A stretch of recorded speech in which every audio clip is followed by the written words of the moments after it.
नाश्ता लग गया है, पहले नाश्ता कर लीजिए। आपकी शेल्फ को कभी मैंने हाथ लगाया है क्या, जो मैं आज लगाऊंगी? वैसे आजकल अनन्या को शौक है आपकी लिखी हुई कहानी पढ़ने का। पता नहीं कौन सा खजाना आपने रखा है उनमें। कोई बात नहीं, माना कि वो खजाना नहीं है बट खजाने से कम भी नहीं है, और दादियों पर कहानी छापना कोई आसान बात नहीं है। अपने सीने से लगा कर रखती है वो उस फाइल को, पर आजकल वो पढ़ाई में कम और मेडिटेशन पर ज्यादा फोकस कर रही है। अरे तो अच्छी बात है ना, उसी ने हमें भगवान से मिलवाया। कहने का ढंग होता है। भगवान भी कहते हैं कि पहले सामने वाले की नब्ज देखो और उसे ज्ञान दो, वो तो सीधा सुना देती है। मुझे फिक्र हो रही है उसके फ्यूचर की। उसने अभी दुनिया कितनी देखी है, कितनी छोटी सी है। कभी कभी बहुत एम्बैरेसिंग सिचुएशन क्रिएट कर देती है आपकी बेटी मेरे लिए। मेरी फ्रेंड आई थी बहुत सालों बाद मुझसे मिलने घर। मेंटली डिस्टर्ब थी, मुझे बता रही थी अपनी प्रॉब्लम्स के बारे में। मुझे बोल रही थी कि मुझे समझ नहीं आता मेरी रियल आइडेंटिटी क्या है, मैं कौन हूँ, मेरा एम क्या है लाइफ में। तो अनन्या बीच में ही बोल पड़ी, आंटी आप एक आत्मा हैं, आप परम धाम से आई हैं, देवी देवता बनना ही आपका लक्ष्य है। शिव बाबा से योग लगाओ तो आप देवी गुण धारण कर सकते हैं, मेडिटेशन करो तो आपकी सारी प्रॉब्लम सॉल्व हो जाएंगी। मेरी फ्रेंड मेरा मुंह देख रही थी, कितनी छोटी सी बच्ची, और उसने क्या सुना दिया। जो भी बोला सच्ची तो बोला है। अब कल की ही बात ले लो, मुझे कह रही थी ईशु दादी सपने में आई थी और वो उनसे मिलकर भी आई। खुद दादी बनकर बैठ जाती है और पूरी कहानी मुझे सुननी पड़ती है। आप तो घर पर होते नहीं, तो सुनेगा भी कौन? मैं। ठीक ही तो है, उसके जीने का तरीका बाकी लड़कियों से अलग है। वो बाकी लड़कियों की तरह सोशल मीडिया में एंगेज नहीं रहती, और तुम्हारी लाडली उन सबसे अलग है। वो बातें भी क्या कर रही है, भगवान की। सपने भी क्या देख रही है, भगवान के। तुम्हारी तरह भूत के नहीं आते उसको। यहां से सोचो।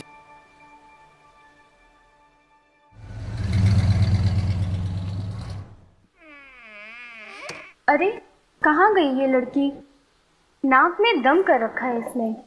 अनन्या बेटा कहाँ हो तुम? मेरा नाम आनंद मेहता है। I am a young entrepreneur. अभी आप जिससे मिले थे वो मेरी वाइफ थी मानसी। हमारी एक बेटी है जिसका नाम है अनन्या, जिससे आप थोड़ी देर में मिलेंगे। हमारा छोटा सा परिवार है। अब आपको लग रहा होगा कि मैं कोई राइटर हूँ जिसे किताब पब्लिश करनी है, पर ऐसा कुछ नहीं। मैं एब्सोल्युटली एक बिजनेसमैन हूँ। हमारा बिजनेस लॉस में था, मैं खुद डिप्रेशन का शिकार हो गया था। तब जाने क्या हुआ, तभी ऊपर वाले की रहमत मुझ पर पड़ी। फिर अनन्या की वजह से हमने मेडिटेशन सीखा। कोई ऐसा वैसा मेडिटेशन नहीं, राज योगा मेडिटेशन।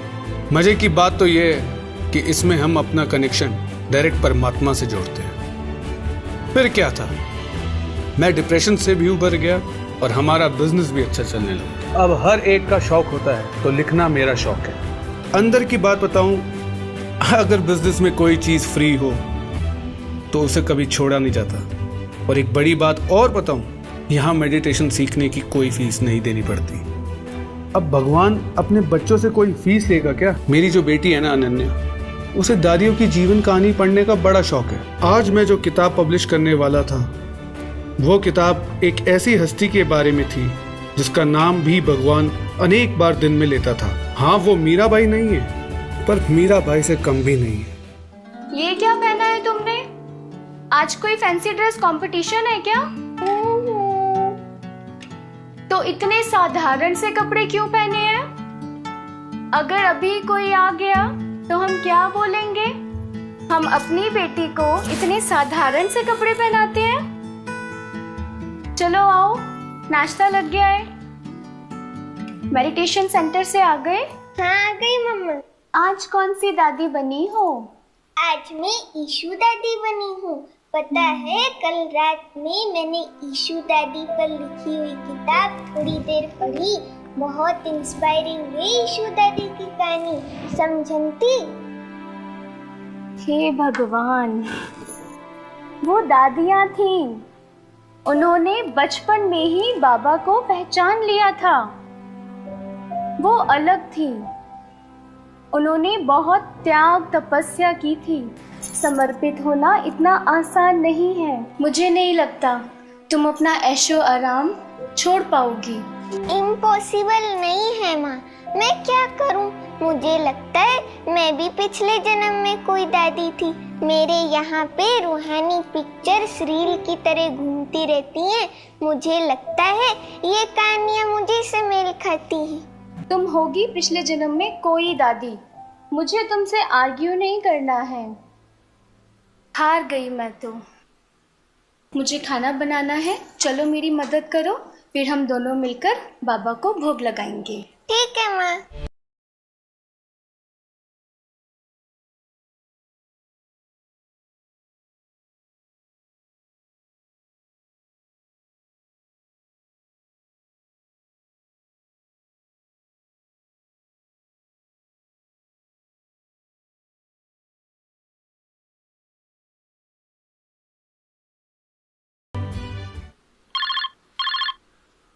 ये सोनाक्षी का फोन कहाँ से आ गया? देखती हूँ, कोई बात होगी। हेलो। सुन अनन्या, तुम्हें कहीं भी बुलाना बेकार है। तुम क्यों नहीं आई बर्थडे पार्टी में? पता है वहाँ सब परियों जैसे सजे हुए थे, बहुत खूबसूरत लग रहे थे, बड़ा मजा आया। मुझे ना इन सब में इंटरेस्ट नहीं है। हाँ, मुझे परियों जैसा सजना संवरना अच्छा लगता है, लेकिन वो भी फैशन शो वाला नहीं, परंतु रियल में। कुछ भी, कोई रियल में परी बन सकता है क्या? मैंने बचपन में परियों की कहानी सुनी थी दादा दादियों से, बट रियल में थोड़ी ना कोई परी बन सकता है। अरे मैं जहाँ जाती हूँ ना, वहाँ सब परियां ही रहती हैं, सच वाली परियां, कहानी वाली नहीं, समझी? वो कोई गॉडेस से कम थोड़ी है। अगर कोई गॉडेस होती ना तो अभी तक शहर में इतनी बड़ी लाइन लग गई होती।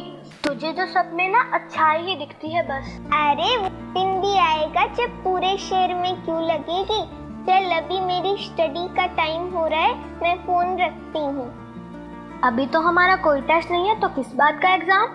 अरे सुनो तो पहले, मैं जहाँ जाती हूँ ना, वहाँ हमें स्वयं भगवान पढ़ाते हैं और मैं हर बार एग्जाम में फर्स्ट आती हूँ। इस बार भी मुझे फर्स्ट आना है, इसलिए मेरी स्टडी का टाइम हो गया। भगवान भी कोई किसी को पढ़ाते हैं क्या? अगर मैं ये बात किसी और को बता दूं ना तो वो तुझे पागल समझेंगे। तभी तो मेरी मम्मी तुझसे बात करने को मना करती है। मुझे तो कुछ बातें समझ भी नहीं आती तेरी। जा तू कर ले अपनी पढ़ाई पूरी, मैं क्यों डिस्टर्ब करूं? मैं तो जा रही हूँ गेम्स खेलने।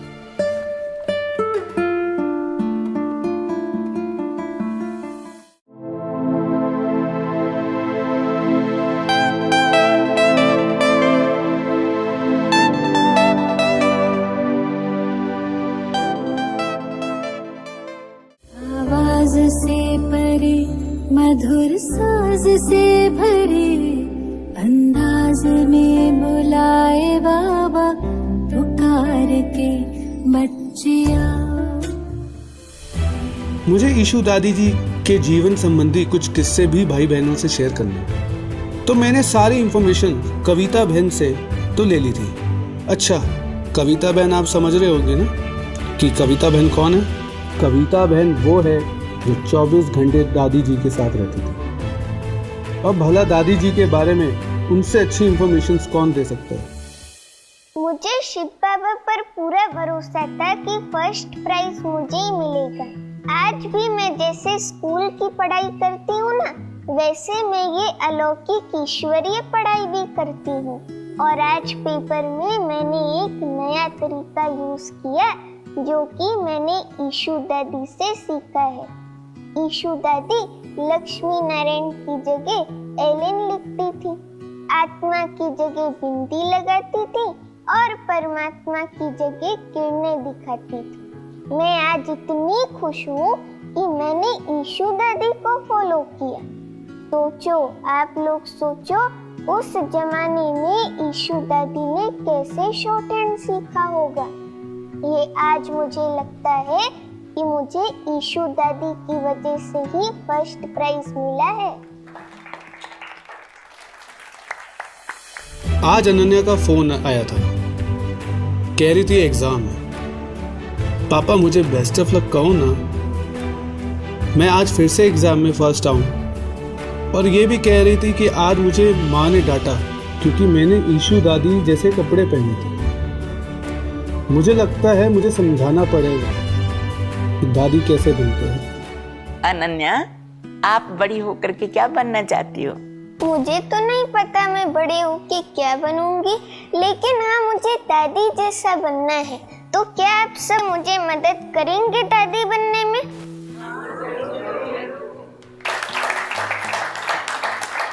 ओम शांति।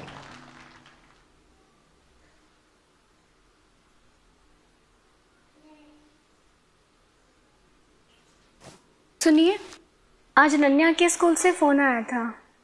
पेरेंट्स मीटिंग है। जिस दिन ब्रह्मा भोजन है उसी दिन है। अब मुझे नहीं पता कि मैं और अनन्या प्रोग्राम अटेंड कर पाएंगे या नहीं, इसलिए आप चले जाना। ठीक है, जैसा भी हो मुझे बता देना। अगर आपका हो तो अनन्या की ट्यूशन लगा लें। कोई जरूरत नहीं है। Marks is not an issue for me. Marks से मैं अपनी बेटी को जज नहीं कर सकता एंड शी इज डिफरेंट। और बाय द वे वो स्पिरिचुअल पढ़ाई तो कर ही रही है ना। स्पिरिचुअल पढ़ाई के साथ साथ स्कूल की पढ़ाई भी ज़रूरी है। दादियों का ज़माना अलग था और ये ज़माना अलग है। ये पढ़ाई 1 जन्म की है और वो पढ़ाई 21 जन्मों की है। वैसे भी कौन सी हमारी दादियां इतनी पढ़ी लिखी थी, बट तब भी बाबा ने उन्हें सेवा करने का मौका दिया ना, उनसे करवाई ना। सही उम्र आने दो, और अगर वो बाबा की बनना चाहती है तो बनने दो, इसमें प्रॉब्लम क्या है? कौन से माँ बाप होंगे जिन्हें अच्छा नहीं लगेगा कि उनकी बेटी शिव बाबा की बन जाए? और हम दोनों को अच्छा लगेगा ना अगर हम अपनी बेटी का कन्यादान शिव बाबा से कर दें। पापा, लो आ गई मेरी एंजल, कम हियर। पापा आज आपको पता है मुझे फर्स्ट प्राइज मिला। वो सब ने मुझे प्रॉमिस किया है कि वो लोग मुझे दादी बनने में मदद करेंगे। तुम्हें पता भी है दीदी दादी कैसे बनते हैं? कैसे बनते हैं? तो सुनो, जब बाबा ने ब्रह्मा बाबा के अंदर प्रवेश किया था तभी बाबा ने पाकिस्तान सिंध में दादियों के साथ मिलकर ओम मंडली की स्थापना की थी। उस समय दादियां भी तुम्हारी एज की थी और वो हॉस्टल में रहती थी जहां उन्होंने 14 साल अखंड तपस्या की थी। तो क्या मैं दादी नहीं बन सकती क्या? बेटा समझो बात को, जो शुरुआत से ही बाबा के बने थे और जिन्होंने उनका हाथ और साथ पकड़ा था, हम उन्हें दादियां बुलाते हैं। हाँ, ये जरूर हो सकता है कि मेरी एंजल पिछले जन्म में दादी होगी, तभी तो तुम इतनी कम उम्र में शिव बाबा से योग लगाती हो। पर तुम अभी दादी बन जाओ, ये मुश्किल है। ठीक है, मैं शिव बाबा से कंप्लेन करूंगी। आप सब मुझे दादी नहीं बनने देते हो। देखना वही मुझे कोई रास्ता दिखाएगा। अरे बट अभी कहाँ जा रही हो? अभी बैठो तो सही। मुझे कुछ नहीं सुनना है। आप सब लोग ऐसे ही हो। बाबा ही मेरा मार्गदर्शक है। देख लिए अपनी बेटी के तेवर। ये तुम्हें और मुझे दोनों को ज्ञान योग में पीछे छोड़ देगी। सपने तो देखो महारानी के कितने बड़े बड़े हैं। दादी बनना है मैडम जी को। आपके समझाने से नहीं समझती तो मेरे समझाने से क्या समझेगी? जब एज के साथ मैच्योरिटी आएगी तो समझ जाएगी। एंड बाय द वे, उसकी एज में तो तुम्हारे पास इतना भी दिमाग नहीं था। उस एज में अगर मुझे शिव बाबा मिल जाता ना तो मैं शादी ही नहीं करती और मैं भी शायद उसके जैसे ही सपने देखती। और फिर तुम्हारा क्या होता? टॉर नाल छड़ा रह जाता और मैं बच जाता।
चलो, तुम्हें ईशू दादी बनना है?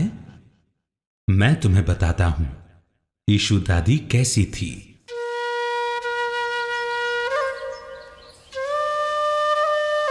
बाबा, आपने मुझे बुलाया? तुम मेरे साथ हॉस्टल में रहोगी? जी बाबा, जरूर। उसके लिए तुम्हें अपने माता पिता से परमिशन लेना पड़ेगा। मैं ले लूंगी बाबा। नाम क्या है बच्ची? बाबा, मेरा नाम ईश्वरी है। ठीक है, मैं आज से तुम्हें ईशू बुलाऊंगा। ठीक है बाबा। इससे बड़ी खुशी की बात क्या हो सकती है कि हमारी बिटिया बचपन से ही ईश्वरीय कार्य में लग जाए। एक बात करनी थी बाबा आपसे कि शिव बाबा ने हमें इतना सक्षम बनाया है कि हम यज्ञ सेवा तन मन धन से कर सकते हैं। अगर हमारे लायक कोई ईश्वरीय सेवा हो तो हमें जरूर बता देना।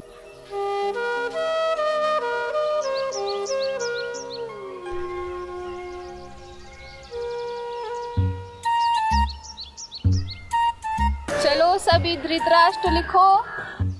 मैं क्यों लिखूं अंधे का नाम? अरे आनंदी बहन, नीचे उतरी।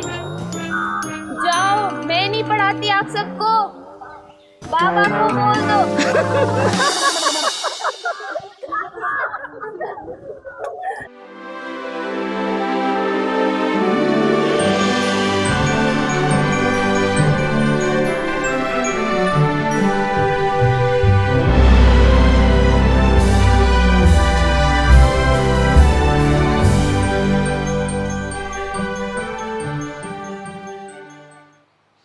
क्या बात है बेटा, आज बड़ी खुश नजर आ रही हो। बात कुछ ऐसी है पापा कि कल रात में ना बाबा ने मेरी सारी विश पूरी कर दी। बाबा ने मुझे सपने में ईशू दादी बनाया था और उनके साथ यज्ञ में जो कुछ हुआ वो सारी बातें बतलाई। ये तो बहुत अच्छी बात है, बाबा तेरी बहुत सुनता है। अरे अरे अरे, ये क्या कर रही हो? एक ही रोटी खाऊंगी ना, दूसरी क्यों दे रही हो? बेटा अभी आपने एक ही रोटी खाई है, मम्मी ने आपके लिए बनाया ना। अरे पापा, मम्मा कहती है कि दादी जैसा बनना है तो दादी को पूरा पूरा फॉलो करना पड़े, इसलिए आज से मैं भी ईशू दादी को फॉलो करूंगी। और जैसे ईशू दादी ने पूरी जिंदगी एक रोटी खाई, ऐसे मैं भी एक रोटी ही खाऊंगी। देखो बेटा, शिव बाबा ने हमें संपन्न बनाया और मुझे पता है यज्ञ में ऐसा समय भी आया था जब बैगरी का पाठ शुरू हुआ था। उसमें से कुछ भाई बहन ऐसे भी थे जो खाना वेस्ट करते थे। और तुम्हें पता ही है यज्ञ में खाना कैसे आता है, दान किए हुए पैसों से। अगर कोई भी खाना जब वेस्ट करता था तो मम्मा बाबा को बिल्कुल पसंद नहीं आता था, इसलिए उन्होंने एक युक्ति रची जिससे खाना भी वेस्ट ना हो और बचत भी हो। और तभी उन्होंने ब्रह्मा वत्सों से लिखवाया कि कौन कितनी रोटियां खाएगा। तभी ईशू दादी ने बाबा को प्रॉमिस किया कि वो सिर्फ एक रोटी खाएगी, और वो प्रॉमिस उन्होंने पूरी जिंदगी निभाया और सिर्फ एक रोटी खाई। आप अपने घर पर ही हो तो आप जितना चाहो उतना खा सकते हो। अरे शिव बाबा तो कहते हैं कि अपने घर को भी शिव बाबा का घर समझो, ये घर भी यज्ञ है।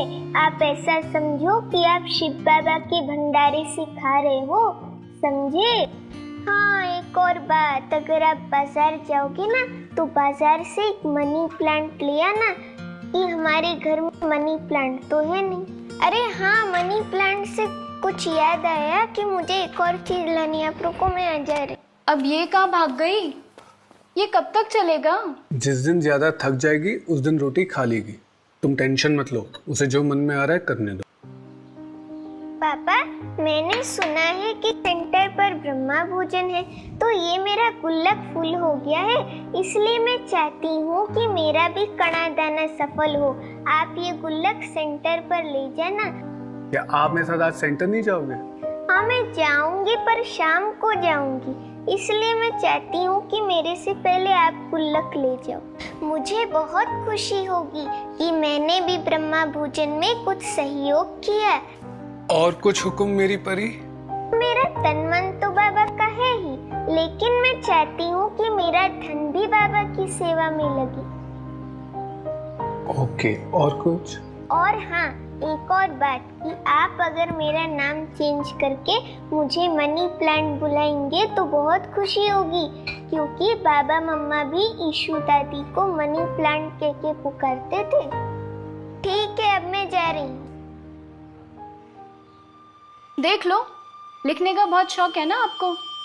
आपकी बेटी है बहुत जिद्दी, जो बोलती है ना वही करती है। तुम शिव बाबा पे अब सब छोड़ दो और चलो, मैं सेंटर जा रहा हूं। अमानत में खयानत नहीं होनी चाहिए। मैं थक चुकी हूँ बाप बेटी को समझा समझा के।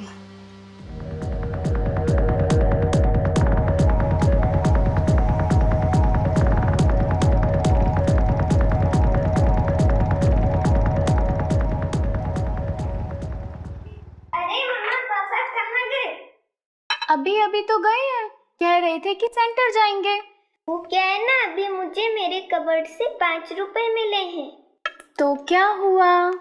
अरे आपको पता नहीं है मम्मा, कविता बहन को भी कबर्ड से 1 रुपए मिले थे। तो ईशू दादी बहुत आश्चर्यचकित हुई। फिर ईशू दादी ने तुरंत कविता बहन को अकाउंट ऑफिस भेजा और वहाँ पे कविता बहन ने 1 रुपए जमा कर दिए। चलो मैं चली। अरे कहाँ जा रही हो? मैं बाबा के सेंटर जा रही हूँ, अमानत में खयानत हो गई। अरे चप्पल तो पहनती जाओ। अरे बाबा मेरे साथ है, सब ठीक रहेगा। इस लड़की ने तो मेरी नाक में दम कर दिया है।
शिव बाबा कुछ ऐसा कर दो कि जैसे अपने दादियों को हॉस्टल में रखा था ऐसे मुझे भी। Good night.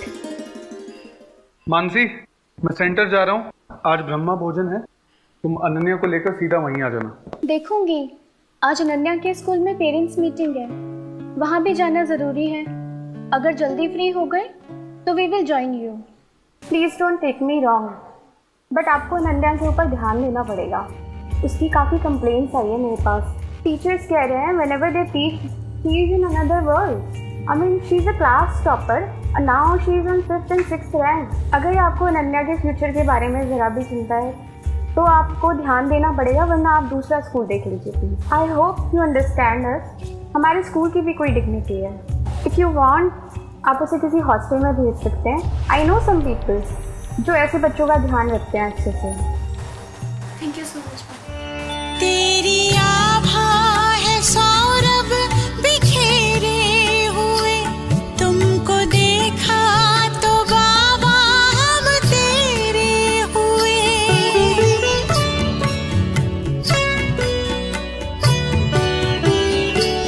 तेरी आभा है सौरभ बिखेरे हुए, तुमको देखा। आज मेरा सौभाग्य है कि दीदी जी ने मुझे आपके सामने ईशू दादी के बारे में कुछ बातें शेयर करने का मौका दिया है। क्योंकि मैं उनके ऊपर किताब लिख रहा हूं तो मैं उनके बारे में कुछ बातें आपके समक्ष रखना चाहता हूं। बाबा के अव्यक्त हो जाने के बाद दादियों के बीच ये प्रश्न उठा कि यज्ञ का कारोबार अब कौन संभालेगा। तभी दादियों ने एक संदेशी को बाबा के पास भेजा और ये प्रश्न का उत्तर मांगा। तभी बाबा ने ईशू दादी का नाम लिया और उसी दिन से ईशू दादी ने यज्ञ का सारा कारोबार संभाल लिया। दादी कहती थी शिव बाबा ने उनकी 2 विशेषताओं को देखकर यज्ञ के अकाउंट की सेवा सौंपी थी, एक गंभीरता और दूसरा ट्रस्टीपना। तुम्हें ब्रह्मा भोजन में जाने की जरूरत नहीं है और अब तुम मेडिटेशन सेंटर पर भी नहीं जाओगी। जब तक तुम फर्स्ट नहीं आती हो मैं तुम्हें सेंटर पे जाने नहीं दूंगी। आप मुझे सेंटर जाने से नहीं रोक सकते, मैं शिव बाबा की बच्ची हूँ, समझे? अगर ज्यादा जिद करोगी ना तो फिर मैं तुम्हें हॉस्टल भेज दूंगी। अच्छा, हॉस्टल? मैं नहीं जाने वाली हॉस्टल। वो तो मैं देखती हूँ, आने दो तुम पापा को, मैं बताती हूँ सब उन्हें। जैसा आज भी हमें मधुबन की खींच होती है, उस समय भी मधुबन और ब्रह्मा बाबा की खींच होती थी। जैसा कि आप लोग जानते हैं कि उस समय बाबा बच्चों को अपने साथ ज्यादा समय मधुबन में नहीं रखते थे। तभी कुछ बहनों ने बाबा से जाके बोला कि आप हमें तो भेज देते हो बाहर सेवा के लिए, कभी ईशू बहन को भी सेवा के लिए बाहर भेजो, उन्हें भी तो पता चले बाबा से जुदाई का गम क्या होता है। और तभी बाबा ने दादी जी को लखनऊ भेजा, तब वो मधुबन में थे। पर 3-4 दिन बाद दादी जी को वापस बुला लिया बाबा ने, क्योंकि दादी जी बाबा के बिना और बाबा दादी जी के बिना नहीं रह सकते। देखो बेटा, तुम्हारी मम्मी वर्क फ्रॉम होम भी करती है और घर भी देखती है, और ये कब पॉसिबल हुआ? जब तुम्हारी मम्मी के माता पिता ने उन्हें पढ़ाया, उन्हें अपने पैरों पर खड़ा किया। तुम्हें शिव बाबा का संदेश बड़े बड़े लोगों को देना है, बड़ी बड़ी इंडस्ट्रीज में जाना है, तुम्हें बड़े बड़े लोगों से मिलना है। और ये कब पॉसिबल होगा? जब तुम अच्छे से पढ़ाई करोगी, फर्स्ट आओगी। मैं क्या करूं मम्मा? शिव बाबा मुझे अपने आप ही जीतता है। मुझे इस दुनिया में इतना इंटरेस्ट नहीं है, ये लौकिक पढ़ाई एकदम वेस्ट ऑफ टाइम लगती है। बेटा, पर देखो, जब शिव बाबा तुम्हें देखता होगा तो वो क्या सोचेगा कि मेरी प्यारी सी गुड़िया जो पहले फर्स्ट आती थी, आज वो 6th पोजीशन पर आ रही है। और जैसा आप लोगों को पता है, जब उन्हें additional chief of Brahma Kumaris बनाया गया था, और मुझे याद है मैं भी गया था उन्हें विश करने, और तब उन्होंने मुझे बताया कि ये additional chief of Brahma Kumari क्या होता है। वो मुझे नहीं पता कि मैं बाबा की बच्ची हूं, और मुझे बस इतना ही पता है। 85 साल की उम्र तक उन्होंने किसी से भी सेवा नहीं ली। वो अपना काम स्वयं खुद करती थी। वो साक्षी भी थी, नियमित भी थी और यही उनकी विशेषता भी थी। मम्मा, आज मेरा कितना मन था कि मैं सेंटर जाऊं और पापा जो अनुभव सुना रहे हैं वो सुनूं। आप ना खुद गई और ना मुझे जाने दिया। तुम्हें मैंने कितना समझा दिया कि जब तक तुम अच्छे मार्क्स नहीं लाओगी, फर्स्ट नहीं आओगी, मैं तुम्हें सेंटर नहीं जाने दूंगी। और ये मेरा फाइनल फैसला है, चाहे तुम मानो या ना मानो। ये मुझे सेंटर नहीं जाने देगी ना, मैं भी हॉस्टल नहीं जाने वाली। जब हमारी दादी थी, दादी प्रकाश मणि, तभी उन्होंने कविता बहन को बुलाया और बोला कि ये चेक ईशू दादी को जाकर देकर आओ। और जब कविता बहन ईशू दादी के कमरे में पहुंची तब उन्होंने क्या देखा? पूरा कमरा लाल प्रकाश से प्रकाशित था और कविता बहन जी को दादी जी में विष्णु जी का साक्षात्कार हुआ। अरे शिव बाबा, आप कैसे? तुम्हें दादी जी के अनुभव सुनना है ना? हाँ। तो चलो, दादी बनने का शौक है ना तुम्हें? मैं तुम्हें बताता हूं ईशू दादी के साथ क्या हुआ। तुम्हें अनुभव करना है? हाँ बाबा, करना है। सभी यहाँ योग तपस्या करने आए हैं। हमारे योग में ये कीमती वस्तुएं बाधाएं न बने, इसीलिए इन सबको, इन कीमती वस्तुओं को स्वाहा करना है।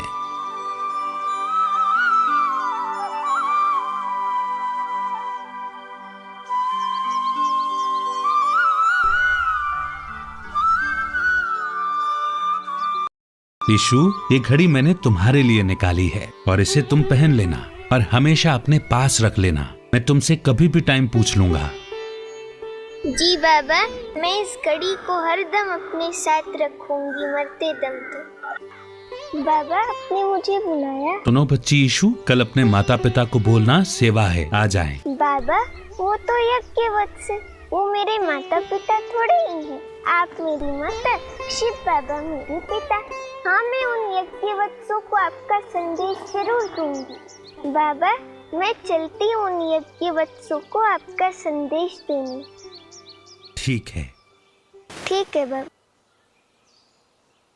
वो भी एक दिन आया जब बाबा ने ईशू दादी को घड़ी सौगात में दी। वो खुश होकर पहनकर सबको दिखाती थी और बोलती थी, देखो ये घड़ी मुझे बाबा ने दी।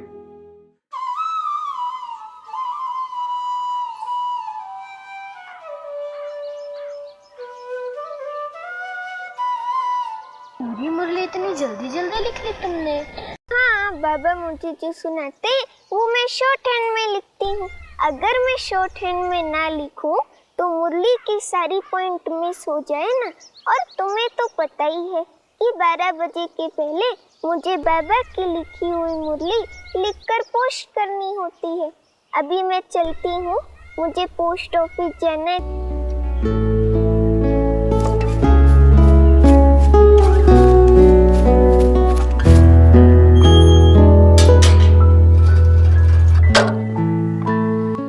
अरे, तुमने सुना नहीं क्या?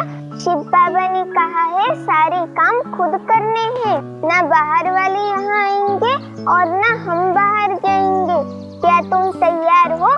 मैं तो तैयार हूँ।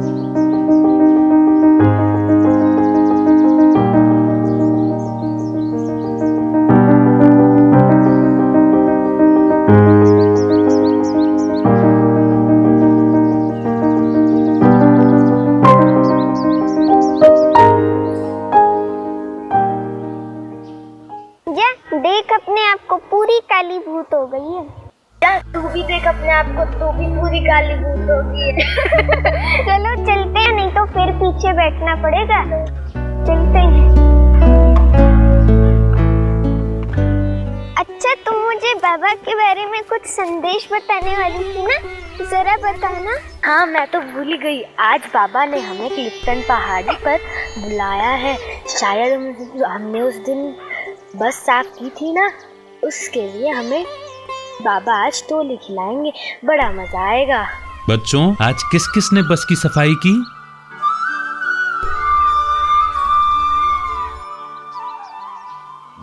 शॉर्ट हैंड का ट्रेंड भी दादी जी ने शुरू किया था, तभी आज हमें मुरलियां प्राप्त हो रही है। वाह बाबा, वाह ड्रामा, वाह दादी जी।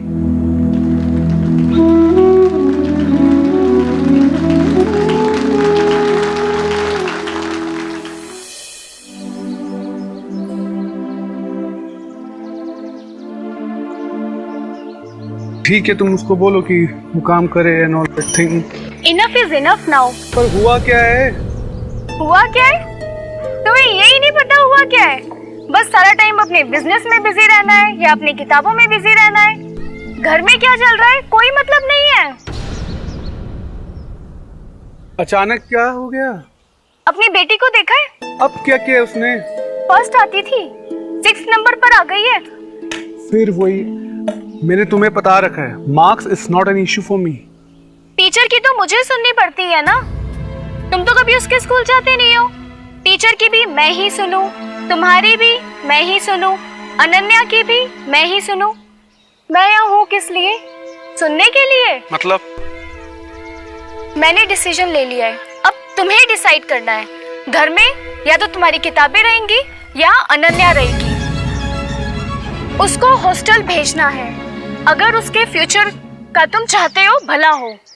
अब ये तुम्हारे ऊपर है कि तुम्हें क्या करना है। And I am going forever या कब तक, ये तुम डिसाइड करके मुझे बता देना। हॉस्टल या किताब।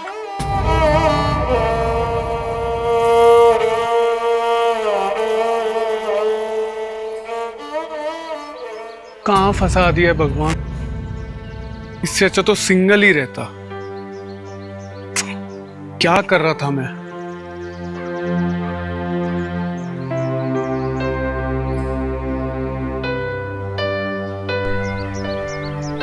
ये भी ठंडी हो गई और उसे ठंडा कैसे करूं?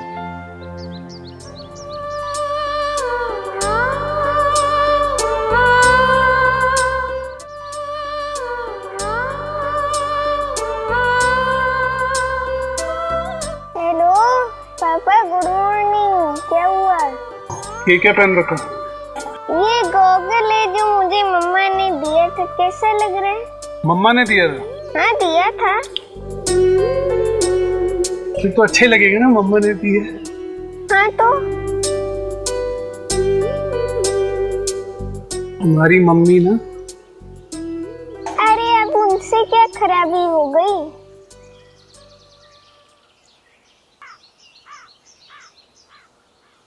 बेटा, तुम्हारी मम्मी ने डिसीजन लिया है, इसको मैं भी नहीं टाल सकता ना काट सकता हूँ, नहीं तो मैं कट जाऊंगा। फिर अभी उसी बात पे हम महाभारत भी करके गई है तुम्हारी माता श्री। तुम्हें हंसी आ रही है, मेरे रोने छूट रहे। अच्छा लिसन, आप अब हॉस्टल जाओ क्योंकि आपकी मम्मी के अकॉर्डिंग आपके मार्क्स अच्छे नहीं आ रहे। पर एक चीज, क्या है? पहले प्रॉमिस करो कि मम्मी को नहीं बताओगी। हम नहीं बताएंगे मम्मा को। देखो अब आप हॉस्टल तो जा ही रहे, बट आप बी के हॉस्टल जाओ। अरे वाह, very good papa, you are the best in the world. क्या मैं दादी गुलजार की फाइल पढ़ लूं? पढ़ो बेटा, जरूर पढ़ो, बट मम्मी को मत बताना। हाँ तो मैं नहीं बता रही हूँ। प्रॉमिस? ठीक। तो गिव मी हाई फाइव।